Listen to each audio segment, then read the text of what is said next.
Thank you so much. I appreciate being with you today. I hope that I'm able to provide just amazing information that you can use with your families from today all the way until they're in high school or even beyond. So I would love to get started. So next slide, please. So I'd like to, oh, can we go back one? Thank you. Okay, so I'd like to get started first with this alphabet. You may be wondering, well, what does this have to do with communicating? What does this have to do with my family? Well, did you know that gratitude actually releases chemicals in our brains? Okay, it actually releases dopamine, which is the reward hormone, right? It makes us feel good. It triggers positive emotions. We feel optimistic, and it fosters connections between each other. It also releases oxytocin. It's a hormone that's important to bonding. It's the same hormone that mothers release after birth and is found in breast milk. The feeling of being close to each other.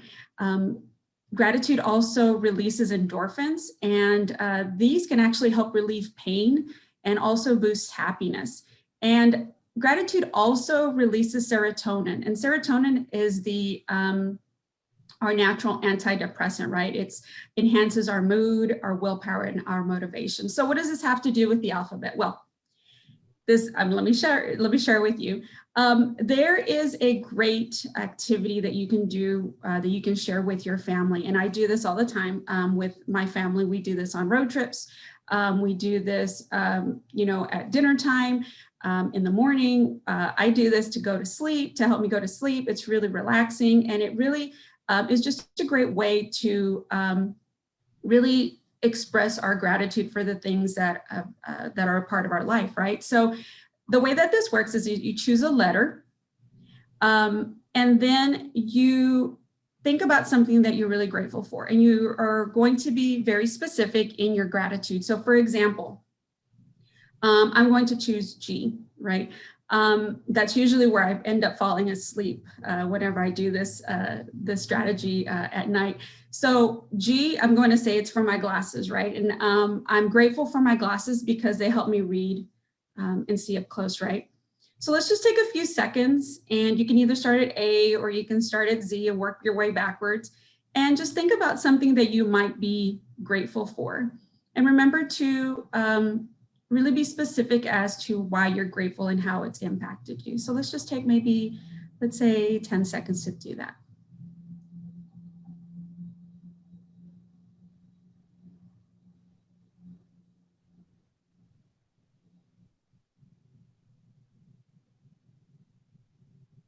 Okay, thank you so much. Let's go to the next slide, please. So let's talk a little about social emotional learning. We hear that a lot. We've heard that a lot in the news. We've heard that a lot, probably, things that are coming home from school, right? We've just heard it a lot, and how everybody really needs it right now, and it's true. But in reality, social and emotional learning is really something that we are involved in every day. It's how we show up to work. It's how we show up in our community. It's how we show up with our friends and our family members. Really, it's about just our everyday existence. Social and more SEL, we'll just call it SEL because it's kind of a long term there. SEL is an important part of our academic and our social and human development. It's 5 different competencies. The first 2, which are in orange, are self-awareness, and that's really identifying and understanding your own emotions, right? So how am I feeling right this moment, right? How something just happened or nothing's happened, how am I feeling? Self-management, now that I know what to call this feeling, what do I do with this emotion, right? To make sure that it's a positive thing, a healthy thing for me. The other 2 are green, and this, the third one would be social awareness, or empathizing with others, also taking in their perspectives and their ideas. Also relationship skills.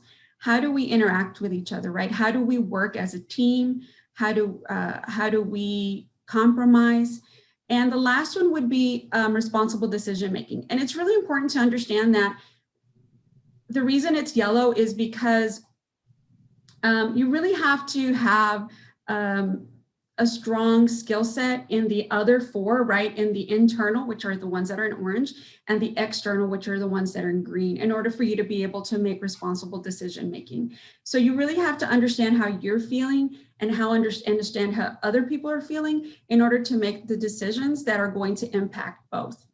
So studies have showed that having a strong social and emotional skill, or having strong social emotional skills, really lead to success in schools, in school and relationships, in our community, and really in our career and our lives. So it's really important, even from childhood all the way to adulthood. Next slide, please. So for our topic today is with family treatment agreements. I just wanted to share this graph really briefly.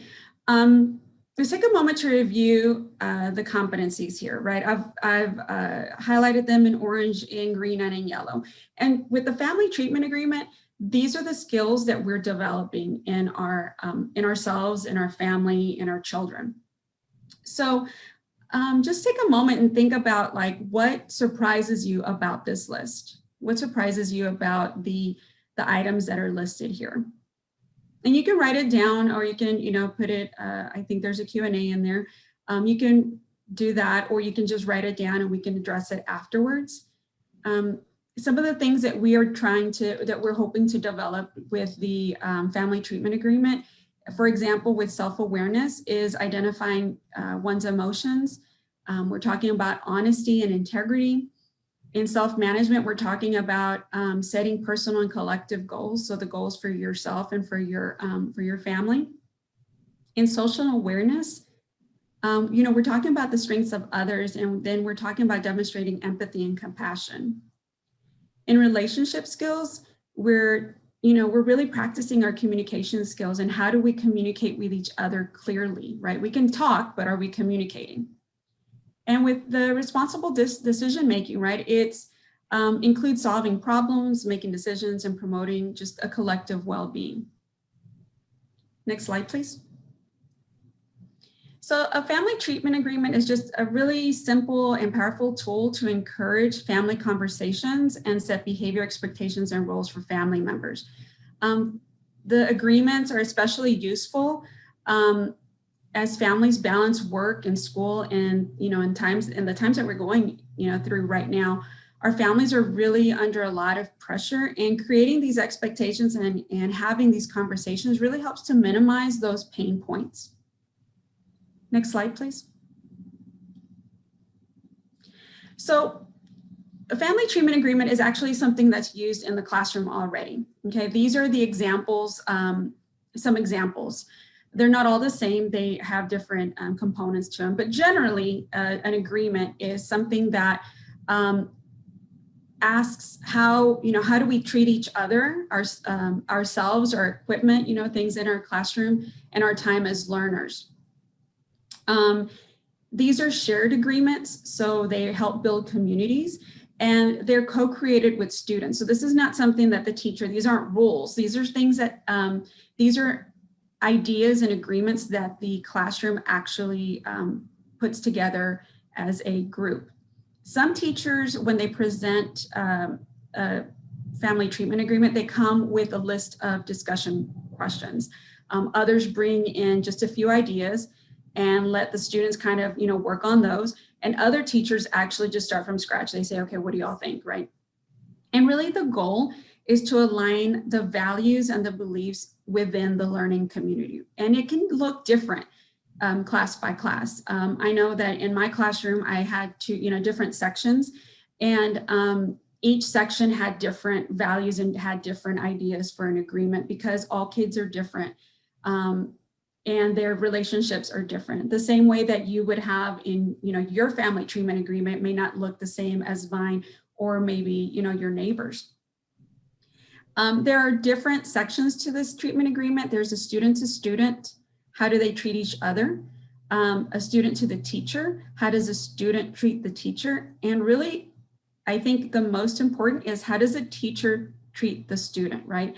And I really say that that's really important because as adults, we're really modeling for our children, whether you're in the classroom or as a parent, right? We're constantly modeling and they're learning and they're taking cues from us. And so it's really important that they understand that we're as committed to this, this agreement as they are, and that we should be held accountable as well for our treatment, right? And that's the same for as parents.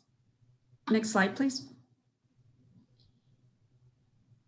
So the SEL department created this version of the family treatment agreement for the home. And it's very similar to the one that we saw previously. We know that social emotional learning really works best when the school and parents and caregivers work in partnership, right? So by presenting this to your family at home, it's really reinforcing the things that your children are already doing at school. In this particular version, we have child to parent, parent to child, and sibling to sibling. Now, if you have an only child like I do, it would be child to self, right? So how does a child treat the parent? How does a parent treat the child? And how does the sibling treat a sibling or brother or sister treat each other? Or in my case, like I said, how does my son treat himself, right? So you can also, you don't have to print this out. You can actually just create one yourself, right? So I have just a regular plain piece of white paper, right? And you can just fold it in fours. And there's 4 sections to that, right? And so obviously the magic of technology, I've already created one. And so I just made 4 different sections, right? So it's a little difficult to see because of my background, but you get the point. It's just 4 different sections. The most important section is the bottom section, which is the make it right section. And we'll talk a little bit more about that as we go. These are available on our website. So if you want to print these out, you can make your own. We also give you a ton of ideas and we'll walk you through how to create it as well. And if you need it in a different language other than English and Spanish, we will definitely we can try to help you with that as well. Next slide, please. So how do you start? So we can't just jump into the family treatment agreement, right? You have to plan this out. So first you're going to create your meeting norms. So what are your ideas as to when you're going to present this to your family, right? So you start off with, making a purpose for your meeting, right? So if you're going to be getting together to create this, you need to find out, okay, how is this meeting going to go, right? Understanding that it's a safe place where everyone is free to say what they think and feel as they cooperate to make decisions and solve problems, right? So because that's what we're trying to do. We're trying to really foster an environment where your children really feel free to express themselves with you, right? If you have a child, in elementary, then that's really going to help once they're in high school, right? And if they're in high school, then that's really going to help them as they develop into their into young adults. So you come up with a few norms for getting together and having a discussion. So I've listed a couple here.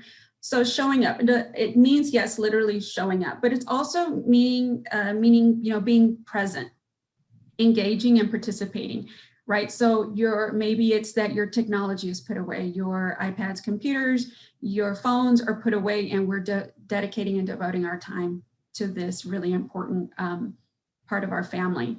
That you're paying attention. That means attention to the heart and the meaning of what's being said. That you tell the truth. And this is without blame or judgment, right? So if we want our children to be open with their communication, if we want them to share, then a lot of times, it's going to take some control on our part too, because as adults, we're like sometimes as parents, sometimes we hear something that we're not exactly very happy about or that we disagree with. But, as a family, we have to work through these things together. And really, the last thing is to be open to the outcome, right? Not attached to the outcome that you want, but maybe willing to try something that the entire family wants. Now, or wants to try. On the right side of the screen, you're going to see it's what we call it's what's called in the classroom a talking stick, right? So a talking stick can be anything. It can be a feather, it can be a stuffed animal, it can be a ball, it can be whatever you want it to be. The whole point of the talking stick really is to allow the person who's holding it to have to be able to have or to give them voice, right? And so that means that the person who has this talking stick or ball or whatever it is, if you don't have it, then you're listening, right? You're locking eyes with that person, and you're really being fully present. Because, I get it. I've done this in the past where my son will be talking to me and I'm like, yes, okay, agreeing. And I'm on my phone and I'm trying to do two different things at the same time, right? And so what is that expressing to my child, right? So it's not a positive thing. So, just really have a moment to say, okay, whoever has the talking stick or the ball or whatever it is, that's the person that we're going to listen to, and this is the person that we're going to devote our attention to. Next slide, please. A little point of homework for you as you get started. Think about what your values are, what your family values are, right? Think about how you would explain what respect means, because respect to me may be something totally different than my husband's or my child's. It might be totally different. It might be exactly the same, but it's really important to think about these things before we just say, okay, well, one of the agreements is we're going to respect each other. Okay, but what does that mean? And some of the questions that I would kind of, ask you to think about is, or question prompts maybe, is what do you think is the most important to your family? So maybe you don't start off with 5 different things, right? Maybe you start off with one thing that you really want to concentrate on with your family. Maybe it's using kind words, right? What does kindness, compassion, respect, forgiveness, what does that look like and feel like to you, right? Because we can say respect, we can say, I want you to be kind, but what does that look like? What does that sound like? And this is really important, not only for older kids, but younger kids, in order for you to really explain it and to model it and to say, okay, well, what does this look like to you? Can we agree that that's what it looks like? And then conversely, what is it not, right? So what is it not? And so maybe you can even ask something like, can you describe a time when you felt, respected? Can you tell me a time that you didn't feel like someone was kind to you, right? So sometimes by explaining what it's not, you can then lead to what it is, right? And so really be prepared for and encourage all kinds of answers, because really what you're doing is you're really encouraging conversation and a conversation to clarify. Next slide, please. Okay, so let's say you've either printed out the form or made your own copy, right? Or made your own version. You can make this into a poster. You can, put it on the fridge, wherever you'd like. So let's start with child to parent and parent to child. So let's keep it simple and positive. What I would recommend is in each section, as a family, you create 3 to 5 clear, easy to remember, action-oriented agreements that cover, different situations. Focus on what you expect to see and to hear. Use positive, concrete, and specific language. We're not talking about rules here. We're not saying you're not going to do this or you do not do that, right? Instead you can say, instead of no hitting, like you're not going to hit, instead say maybe, because that's very negative. It's a very negative term. Maybe keep bodies in feeling safe, right? That's positive and you're being very specific. And then also expand on some of your comments, right? So be nice. Okay, that's great. Yes, be nice. But what does that look like, or what does that sound like? Well, how about using helpful words? Now you're being very specific, right? Notice that we do have agreements of how parents will treat their children. Again, because it's important to show accountability and commitment to this process for all family members. On ours, it was, you're going to look, I'm going to look at you when you talk to me. So that was an agreement. And that has actually helped me a lot, because that has helped me not only in my family life, but it's helped me at work too, right? So if someone comes into my office, this is pre-COVID, of course, but if someone comes into my office and is, speaking with me, then, in the past, maybe I just kept working and trying to do two different things at the same time. And that wasn't really giving the best message to the other person. So, it's helped me in different aspects of my life. Next slide, please. So in the child to child, or, sibling to sibling, brother to sister, brother to brother, it's the same concept, right? How do you agree to treat each other? Using kind words, maybe it's asking before borrowing. If you have only one child, like I said, I do, it's child to self. Maybe, you're talking about using positive words, right? Maybe they're going to eat healthier snacks, right? So how do they treat themselves? Are they wanting to do better at, positive affirmations? Are they wanting to do better at, resilience? Anything like that would really be a great starting point in the child to self, or even, like I said, child to child.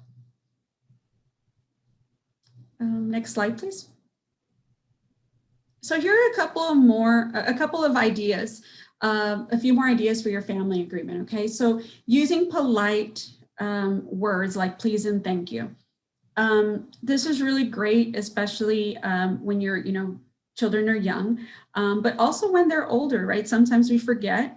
And so it's a really great way to kind of reinforce your values. And if that's part of your value and part of your beliefs in your home, then you should add that. Be helpful to each other, listen and respond respectfully, look in each other's eyes when speaking or replying, take care of our space by placing items back where they belong. If you hurt it, you fix it, right? If you break it, you fix it, right? So, and I want you to notice that there are terms like respectful and kind, and it's because you've already laid down that foundation with your child and your family about what that means to your family, what that means to you, what that means to them, right? That means that you've already had those conversations, and there's no room for interpretation. You know what it means. So let's just take a moment here to think about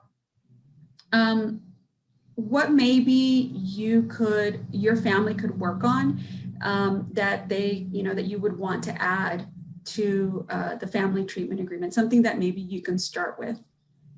And remember, this is going to look different as children and your children grow and your families grow, right? They're going to be at different stages and different areas of growth and focus. So this is definitely going to be a changing process, right? It's changing strategy.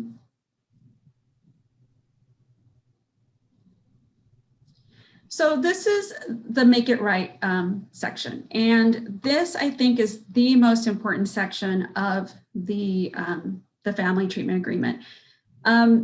This section is how we practice restorative discipline, right? As mentioned, we aren't creating rules. We're making a connection between our actions and how these impacts are really affecting people, our family, our classmates, our teachers, our community, right? And so, there are three questions that you would ask, like, what was the harm that was done?